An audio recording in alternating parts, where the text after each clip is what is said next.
Привет! Не так давно разработчики сделали опрос, где спросили, какую карту им следовало бы изменить. И на мое личное удивление, игроки выбрали именно Пакистан.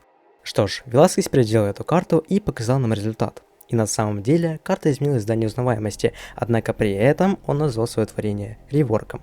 Казалось бы, все хорошо, Пакистан действительно должен быть изменен, ибо весь геймплей карты это буквально мясорубка на мосту и снайпера в лесу. Однако, вы только посмотрите на эту карту. Находите ли вы тут сходство с Пакистаном? Кроме моста, сходств фактически нет.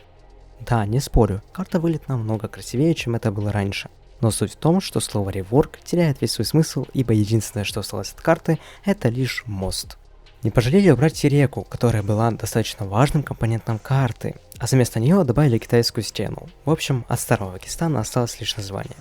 И в этом моменте я подумал, может быть это я какой-то недалекий и вовсе не понимаю смысл слова реворк, но нет, реворк что и значит какие-либо изменения к оригинальной версии чего-либо, а в нашем случае карты. И назвать это реворком трудно. Скорее это похоже на ремастер карты, а не на ее реворк. Плохо ли это? Для меня больше да, чем нет. Просто-напросто теряется стиль карты, который был до так называемого реворка.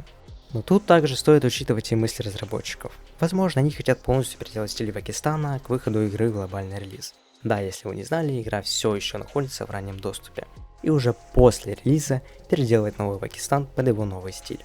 Это имеет смысл, потому что обнова не было уже 8 месяцев, и вряд ли бы они стали выпускать глобальное обновление без полноценного выхода игры в релиз.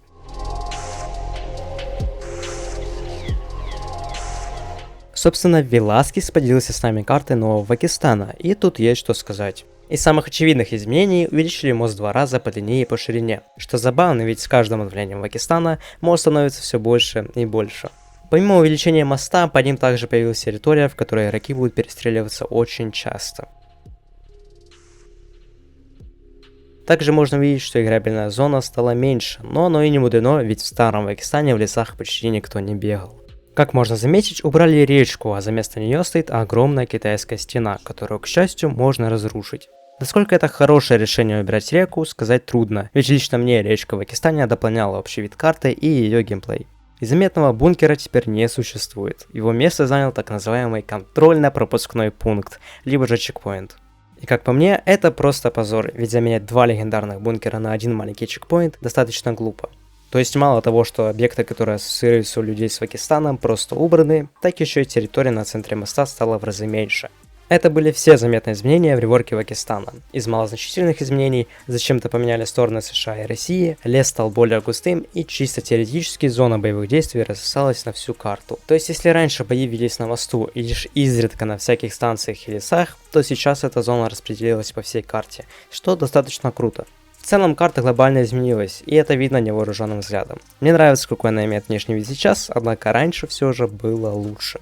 Напишите в комментариях ваше мнение о реворке Пакистана, ведь с одной стороны оно давно напрашивалось, а с другой изменение слишком значительное. Ну а я с вами прощаюсь, всем удачи и до скорых встреч.